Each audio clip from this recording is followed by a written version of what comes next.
Hello everyone and welcome to this tutorial on the AQA Power and Conflicts Poetry Cluster. Today's tutorial, number 8, is on Exposure by Wilfred Owen. You'll need your AQA anthology and 3 different coloured highlighters. The way this tutorial will work is that you'll watch a video of me annotating the poem in which I will narrate over the top. Please try not to skip through because you might miss some key information.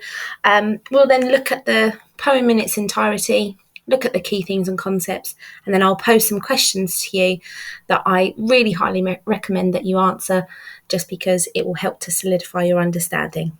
So without further ado, it's time to annotate. Okay, so we have 3 colours. My 3 colours represent structure, language and imagery, and meaning and message. We're going to deal with the poem one page at a time. So we'll look at this page first and highlight, and then we'll look at the second page.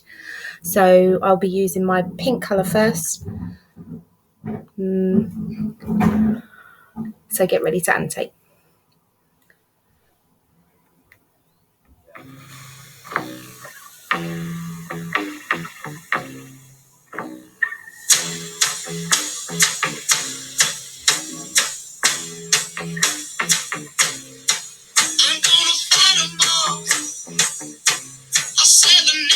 Army couldn't hold me back. They're gonna rip it off, taking their time right behind my back. And I'm talking to myself at night because I can't forget. Back and forth through my mind behind a cigarette. And a message coming from my eyes says leave it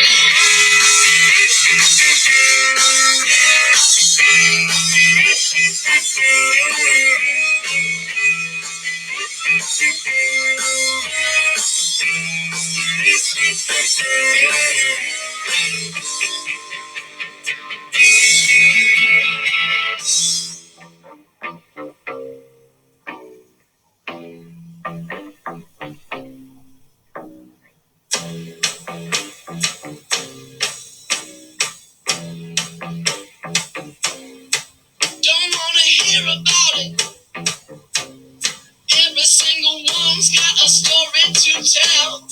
Everyone knows about it. From the Queen of England to the hounds of hell. And if I catch it coming back my way, I'm gonna serve it to you. And that ain't what you want to hear, but that's what I'll do. And the feeling coming from my bones sets my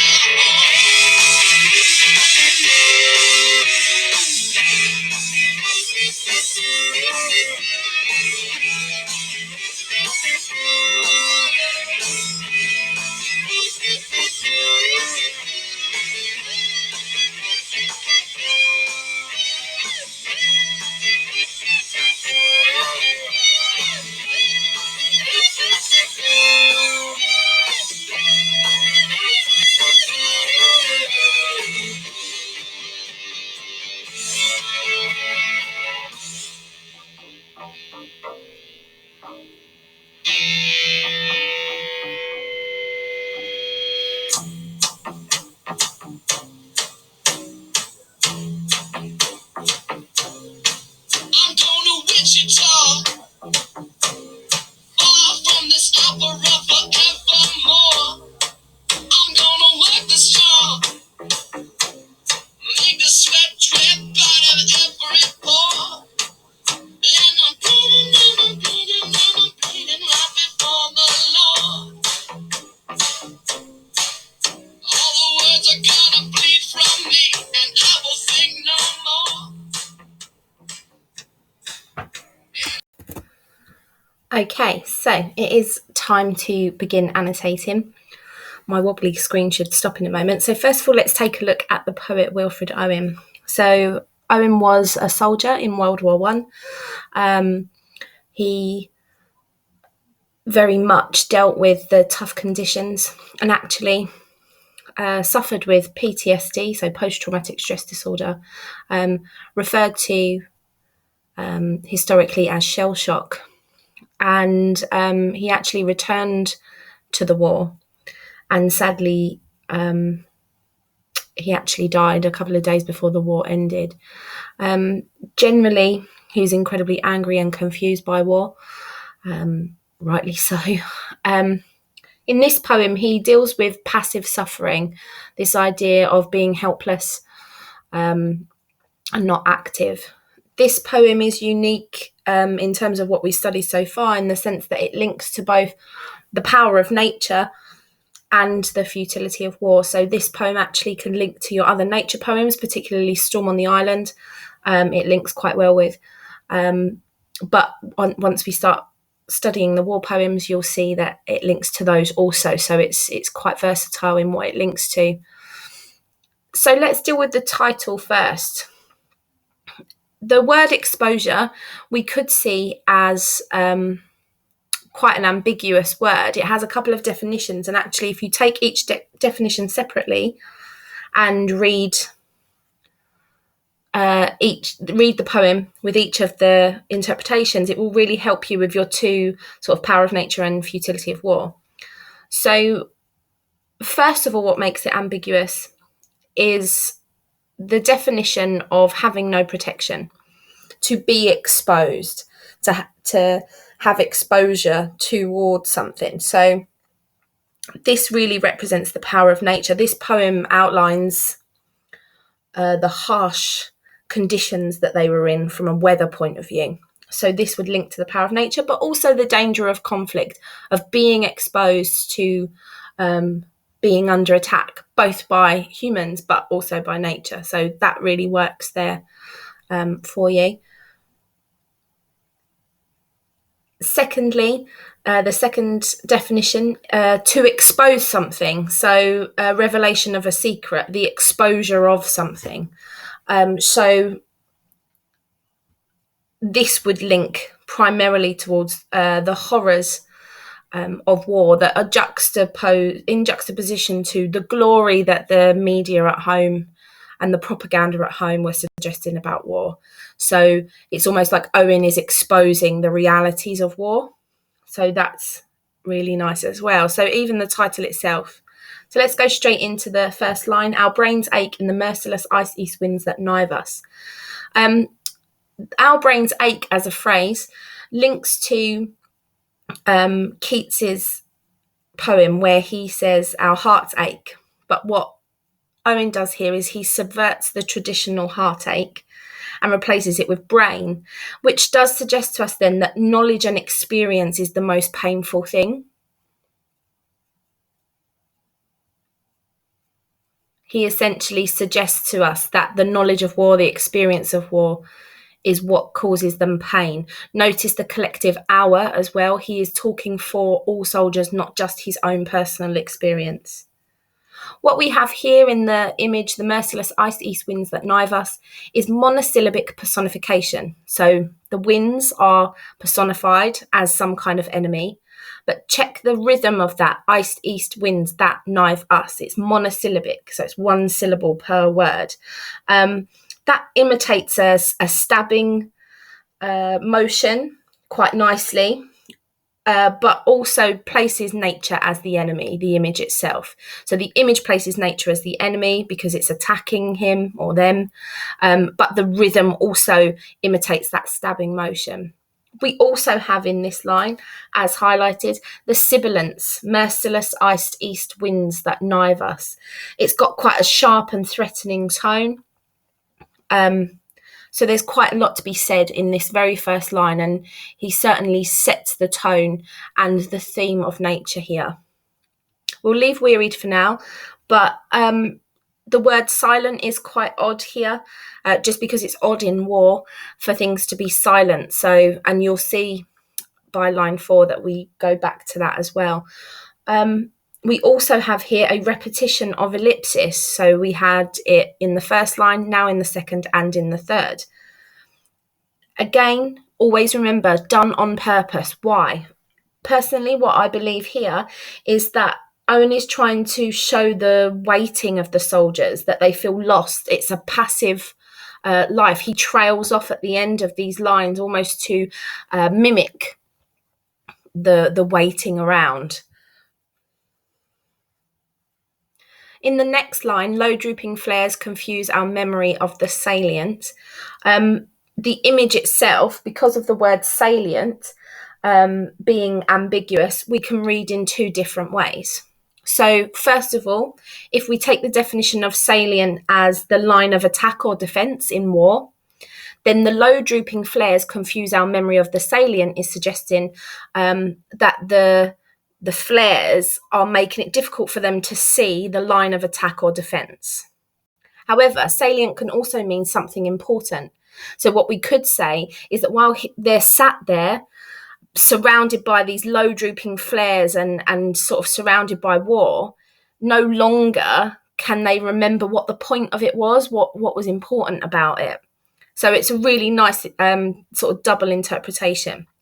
You'll see here then on line 4 that silence is used, not quite silent, but silence. This is what we call a polyptoton. So it's where they use the root word, but it's not the word from before, but it's still reinforcing a point. So we get this disturbing, what we call a sound, although silence is to be without sound, repeating.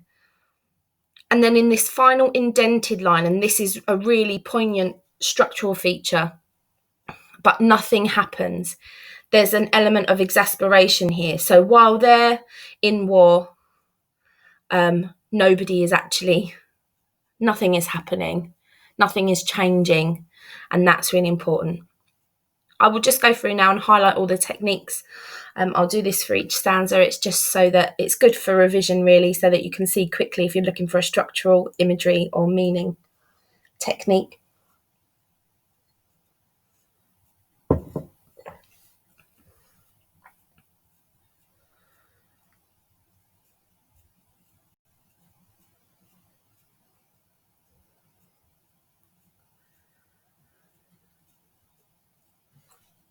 Okay, so let's move on to stanza 2. So we'll leave watching for now. Let's look at that first line, mad gusts tugging on the wire. Here we get this sense of a violent, crazed, relentless nature. Mad gusts. Mad could mean angry, mad could be crazy. And the tugging is like relentless. It then uses this really powerful simile, like twitching agonies of men among its brambles. So twitching agonies is very sort of reminiscent of a dying body, and brambles we could see as barbed wire. So the simile actually could represent the pain caused by nature of the wind tugging on the wire, but it could also be the pain of the memory. So this would link to the PTSD, the idea that like twitching agonies of men among its brambles, it's like he can't get that image out of his head. So he's making comparisons to quite graphic things from war because that's what's stuck in his memory. So we have this graphic image of twitching agonies. And then we also have the brambles, which is like a spiky shrub that we could say looks somewhat like barbed wire. It's like nature's barbed wire. So that's interesting. We then have the incessantly the flickering gunnery rumbles. So this is almost like an assault on the senses, being overall incessantly is almost like non-stop. It's constant. So we get a sense of war being an overload. And quite overwhelming. This is a really interesting line at the bottom here. The indentation has now switched. What are we doing here? So we have a rhetorical question. So all of this madness is going on, all of this intense weather and sort of warfare. It's almost like there's a disillusionment here with war and their purpose. To be disillusioned is to almost not understand anymore, to not be on board with. So he's questioning the point of war here. I really like line 4. It's a biblical allusion, like a dull rumour of some other war. So Matthew 24:6 is where Jesus foretells the end of the world. and Jesus says something along the lines of like a war, like a rumor of another war or something like that. So essentially what I think, by using this biblical allusion, I think what Owen's saying is war is never over, because once there's one war, that's just a rumor of another war and another war and another war. So again, it's about the futility of warfare. Really quite powerful. So we're getting a balance so far in the first two stanzas between nature being presented as the enemy. You'll notice that there's not lots about war and the action of war itself. All of the pain seems to be coming from nature, because he was shedding light on the poor conditions, essentially.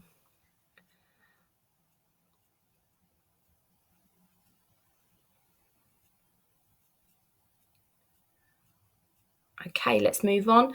So stanza 3. The poignant misery of dawn begins to grow. So line 1 and line 3 are personification of dawn, which is the break of day, is when the sun rises. But here we get a really ominous tone, which is quite odd, because dawn usually represents a new day, it's hopeful, and we have the poignant misery of dawn, so it's the reverse of this. And we also have this begins to grow ... It's almost like nature is unstoppable, so you can't really sort of stop what it does, and it's growing, so it's almost you can see it as this kind of monster almost. This second line is really powerful. We only know war lasts, rain soaks and clouds sag stormy. There's a tone of resignation here, and also a sense of collective isolation. We only know, us soldiers only know, war lasts, rain soaks and clouds sag stormy. That's his truth. That's the reality for soldiers. We go back to the personification here. Dawn massing in the east, her melancholy army. So dawn massing means to grow. So again, we have this real sense that he's subverting this tradition of hope, and is almost suggesting that dawn is this kind of untamable beast or predator. It's growing, massing in the east, her melancholy army. It's growing and is maybe out of control, certainly out of the control of man. So you can see where, although very much war reference, is actually talking about a war between man and nature, also, in addition to.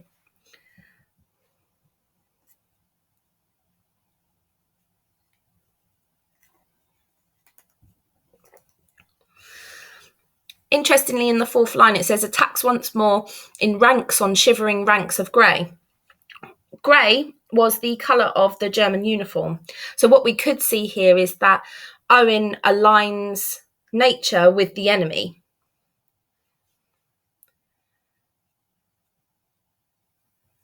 So we don't actually get mention of the physical enemy of man, but we do of nature.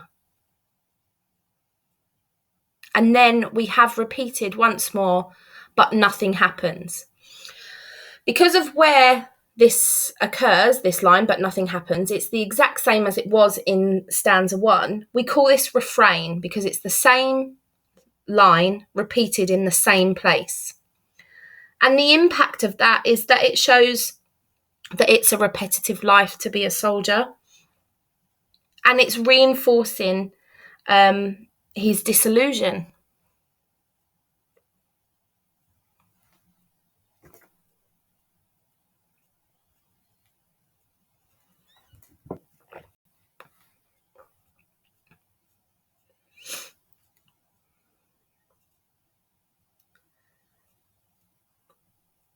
What we begin to see here is that the soldiers are not only fighting a war, but are battling with nature. And that's really powerful. Moving on to stanza 4. So we have here, sudden successive flights of bullets streak the silence. So obviously, strong use of sibilants in this line. Now, we're suddenly plunged into a bit of chaos because all of a sudden it's actual action of warfare, bullets streaking the silence. So I think that this sibilance here mimics the whistling sound of the bullets. And I think it's meant to make us feel and make us hear the chaos of a battlefield.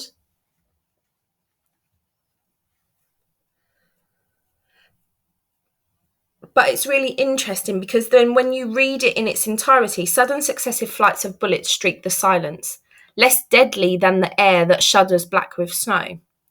And that's a bit strange because, and I'll just highlight this in purple, it's ironic because bullets streaking the air sounds like a very deadly thing. But what Owen's suggesting is that these bullets streaking the air are less deadly than the air itself that shudders black with snow. So actually, yes, bullets are deadly, but the weather is just as deadly. They were in these trenches in the winter time. And look at this, black with snow. Snow, usually white, associated with purity. What Owen does is he subverts tradition once again, and purity now becomes death and corruption because of the connotations of black. To be black with snow is an odd image because we know snow to be white. It's showing that it's such an unnatural thing. We then have the alliteration here, flowing flakes that flock. And I think that that's almost the relentless rhythm of snow falling. It's almost that kind of flurry of snow. So the F sound gives it that rhythm. Remember, only mention alliteration when you can use it to discuss the effect. On line 4, we have the wind's nonchalance. I think this is interesting personification because it's almost suggesting nature's ease of power. The snowflakes are wandering up and down, wandering even, showing such an ease, lack of care. So Owen's nodding to the fact that it's all very easy for the attack from nature. Also see the passiveness of we watch. So they don't do anything, they're helpless again. And he really does show that passive suffering. And again, we have the refrain of but nothing happens, which I haven't labelled again because you only really need to do it once so that you know. But notice that he keeps reinforcing that. Final stanza for this page.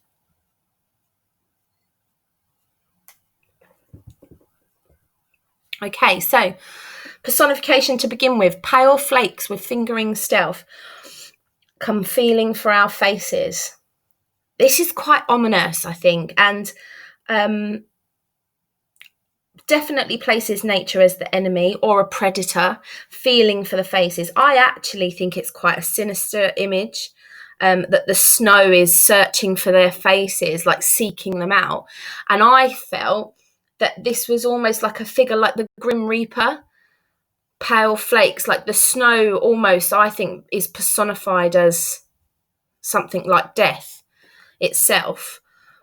The Grim Reaper sort of searching for them to take their lives. I thought that was quite sinister. I'll put it in brackets just because it's my interpretation more than anything. We then have we cringe in holes, back on forgotten dreams and stare. We cringe in holes is quite reductive. It makes the soldiers sound like helpless animals, cowering away from the weather. And again, we get that passive sense. We then have this juxtaposition, snow dazed, sun dozed. This is what we call a half rhyme because dazed and dozed don't fully rhyme, but the Z-E-D sound, the Z at the end, it does rhyme. So we call that a half rhyme. And I think that Owen uses this half rhyme to juxtapose snow and sun to essentially show us that nature is unpredictable.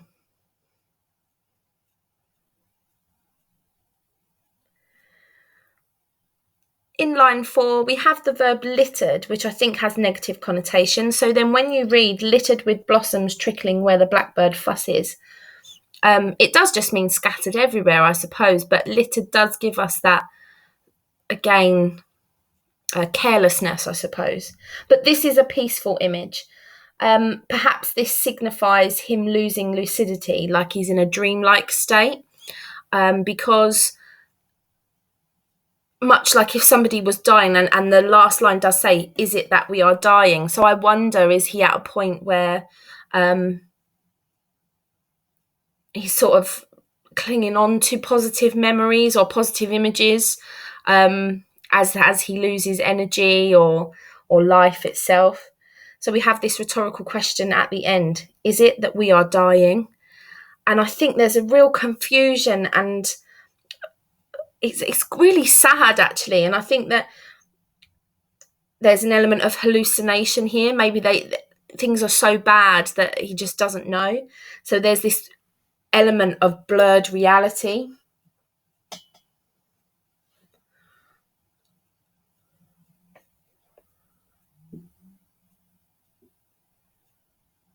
Okay, so that's page 1 done. So let's just highlight techniques.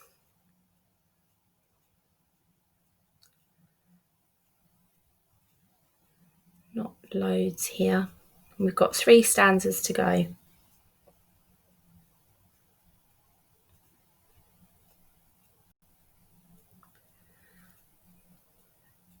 I think the poem definitely takes a turn here for the sinister and the sad. Definitely.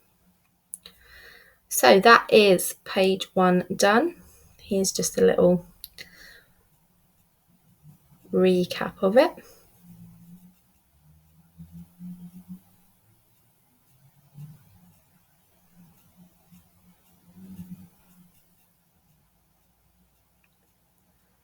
Okay. So time to highlight again.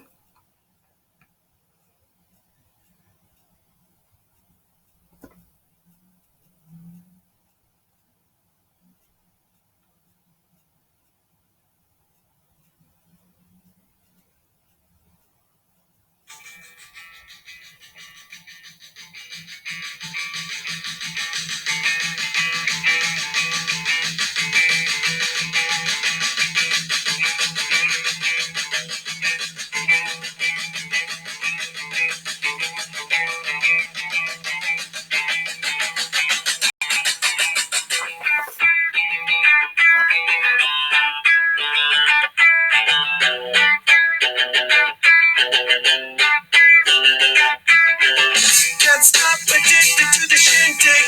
Chop top, it says I'm gonna win big. Choose not to like of imitation. Distant closer to the reservation. See folk the pistol that you pay for. This pump the feeling that you stay for. In time I want to be your best friend. Eastside love is living on the west end. Knocked out before you better come to. Don't die, you know the truth is some do. Go write your message on the pavement. Feel so bad, I wonder what the wave meant. White heat is screaming in the jungle. Complete the motion if you stumble. Go ask the desk for any answers. Come back strong with 50 million answers. The world I love, the tears I tried to be part of the wave can't stop. Okay, so what we have here then, at the top, slowly our ghosts drag home, glimpse in the sunk fire's glows. Slowly, ghosts home, glows. This is what we call assonance. So the O sound replicates almost like a groaning, which we could associate then with this kind of laboured and painful journey. So he's trying to get us to understand the pain that they were in, which really goes with the previous stanza of is it that we are dying? We get the sense that times are bad, essentially. We also have this reinforced by the verb drag, which is, symbolic of pain and the inability to walk properly. Glozed is what we call a portmanteau. Now, it's not necessarily an effective technique of any kind, but just for your information, portmanteau is where you put 2 words together. So in this case, glazed and closed. So it makes it sound like fancy when you look at it with the next line. Glozed with dark crusted red jewels. No, with crusted dark red jewels. The crusted dark red jewels are likely to be dried blood. So the glozed, it just makes it sound like fantasy, but actually the fact of the matter is reality of the situation is bleak. They're wounded, and it's almost as if his brain is turning it into a story. The cricket jingle there is what I would call a pastoral image. So it's almost like an image of home and of, nature. And I think it shows that home is out of reach because of that word jingle, almost like it's far off in the distance. Line 4 is really powerful. Shutters and doors all closed. On us, the doors are closed. I think that this is a metaphor here for civilians at home and their lack of care and understanding. They're closing the door on the reality of war and on the soldiers themselves. And I think that repetition of the word closed reinforces almost his bitterness or frustration maybe. But the fact that everything's closed on the soldiers, they have no one. We've had this collective isolation before that war has done to them. And then this line, this indented line, we turn back to our dying. It's quite blunt, really. It's like, oh yeah, so we were thinking about this. Sorry, I'll just get back on with dying over here. Don't worry about me. So there's this kind of bluntness, and I think it reinforces the passivity as if there's no choice. They have no choice. They have to go to war and they have to die, and that's just it. And that is the reality. And again, remember, we think about the title Exposure. This is Owen exposing the reality of war. So I definitely think that these indented lines are really effective for almost like the tone of Owen.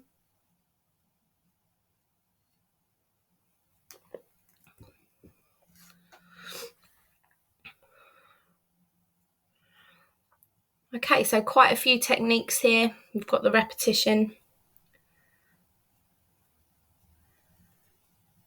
And then we've got metaphor and pastoral imagery, a portmanteau, and assonance.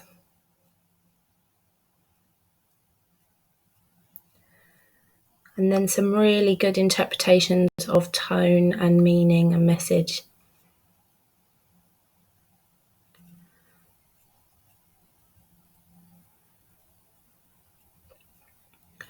Right, penultimate stanza then. Since we believe not otherwise. So we believe, it's almost like their blind faith. And again, it's collective. We believe they're as one, the soldiers. We have here then some imagery of nature. Kind fires burn. Sun smile, true on child. There's a niceness here about nature. Nature can be in harmony with man. Kind fires and suns smile. But then look at the purple lines as well. So nature can be in harmony with man, but Owen almost says here that war's changed that. Since we believe not otherwise can kind fires burn, nor ever suns smile true on child or field or fruit. He then says, for God's invincible spring. God works with nature. Almost he's suggesting that God created this invincible spring and our love is made afraid because they'll have to stay at war. Therefore, not loath we lie out here. Therefore, we're born, for love of God seems dying. We're back to that disillusionment, but this time with the church and with religion, because essentially what he's saying here is that they're born to die in war. It's passive again, no choice. He makes it seem as if there's no choice. And then this final indented line, for love of God seems dying. So it's almost suggesting that God's love is dying for them, but as is their love for God, so it can be interpreted in both ways, which I suppose, you that would be the case. Just the disillusionment there. Final stanza. Tonight this frost will fasten on this mud and us. This is our final imagery of nature. But what we have here is that man and earth are one. Frost will fasten on this mud and us. So it almost places man and earth together.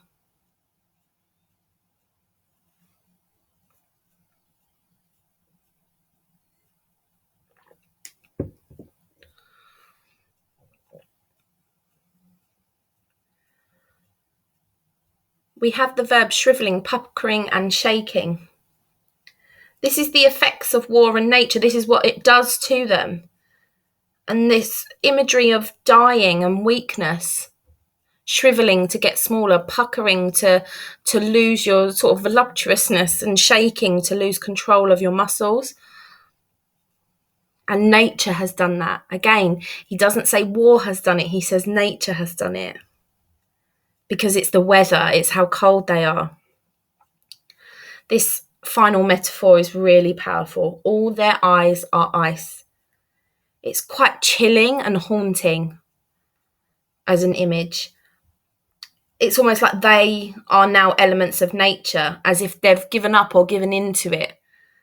They've given into nature and given themselves to it. All their eyes are ice. They've been frozen dead. So on the one hand, you could interpret this metaphor and say that it's showing that they're all dead. Or is it, all their eyes are ice, is that war has made them dead inside? So, when your eyes ice over, there's no emotion. So it makes them emotionless, maybe.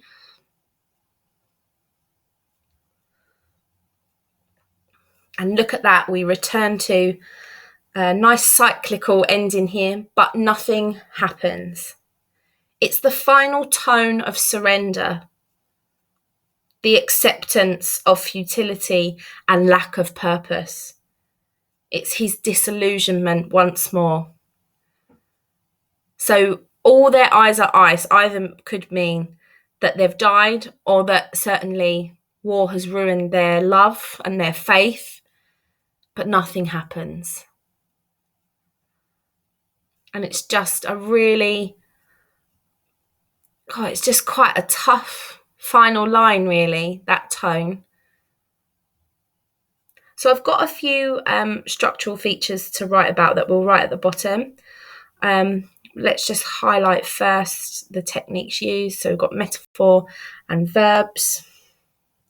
And then just in that final comment, I just want to highlight disillusionment and surrender. Okay.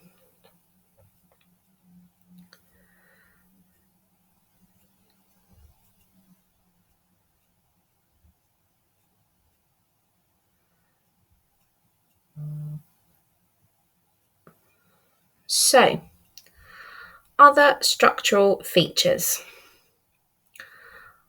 I just didn't feel there was enough space to really write about these, so I thought it was worth just writing them at the end.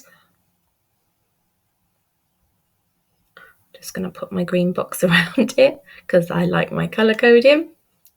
Okay, so first of all, the lines are written in hexameters, which are beats of 6. So slowly our ghosts drag home, glimpsing the sunk fires glozed. So we have 2 lots of 6 here. It's very rhythmical, and I think that this could replicate the monotony of pushing forwards as a soldier, always having to keep going. And that kind of just always, it's relentless. You could also, of course, link that with the relentlessness of the weather also. Secondly, the first 4 lines of each stanza have an ABBA, an ABBA rhyme scheme. Now, you might think, oh, I didn't notice that. Well, that's because it uses half rhyme and not full rhyme, but it does still count as a rhyme scheme. So what we have here then is the regularity, which could emphasize, again, the unrelenting or unchanging nature of life, whether that's in war or with nature, because it's very regular. So, for example, in the last stanza, if you're a little bit confused by it, us, crisp, grasp, ice. Us and ice would be a half rhyme, and crisp and grasp would be one, because us and ice has the s noise, and crisp and grasp has the sp noise. So it still counts as a rhyme scheme, just so you know. But this, I think, is probably one of the more powerful techniques. So we have half rhyme and assonance, which is a form of half rhyme also. And when you combine those with the indentation, so line 5 of each stanza, I think it's designed to unsettle us as a reader. It's not normal. We have this really regular 4 lines followed by this indented line that isn't always the same. So yes, but nothing happens is repeated, but it's not always but nothing happens. So I think that they unsettle the reader. And I think what Owen's doing here is he's subverting the tradition of structure. And actually, so his structure choices and his rhyme choices are designed to replicate him, because this is what Owen was doing with his version of war. He was subverting the traditional image of it. He was trying to unsettle his reader with the facts and reality of war. So it's reinforced by his structural choices, which I think is very clever. So I'm just going to highlight hexameters and rhyme scheme and half rhyme and assonance. And there we have it. Just pull that down so that you can see, but that is us done. So let's take a look at it now. Okay, so what we have then is hopefully something that looks a little bit like this. The story here is Wilfred Owen speaking as one with his soldiers. Yes, it is his personal experience, but he talks as if this is the experience of all soldiers, because the story is about the conditions of war for soldiers in general, so not just for him. So he speaks on behalf of. And essentially, the story that is told is one of how tough it was to be a soldier, and not from a battle point of view with the Germans, but actually the battle with nature and the conditions that they lived in. And there's a really subtle element about, being haunted by what's happened. And essentially, I think that, from a theme and message point of view, it's this passive suffering that soldiers were essentially sent to die and not to fight. Because if it was just about fighting, if you took the elements of the weather away, would they have had more of a choice and a chance of survival? But actually, I think that it was essentially to say how little they were looked after. So they were exposed to, having no protection, exposed to nature, exposed to the danger of conflict. And there's this real passivity of not really having a choice. Men were drafted into the army and then that was it. You didn't really have much of a choice. So I think that there's that element. We then have the element of nature, where Owen is essentially saying that nature has the power constantly. It knives them and it tugs, and it's unrelenting. It becomes a predator. It's definitely, from the very first line, nature is an enemy. And it almost, in one reading, sounds like he's in battle with nature and not with man. So I think that's really interesting. I won't say too much because obviously I've done a lot of talking over the top of it, but hopefully that has been solidified for you. So your questions to help. Question 1, how does Owen capture the destructive power of nature? Question 2. How does Owen use sibilance and alliteration in stanza 4? Question 3. What technique best illustrates the futility of war? Question 4. What is the effect of the simile in stanza 2?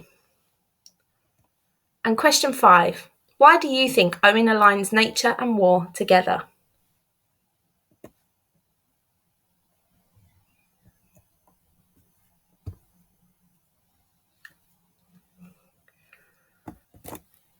As always,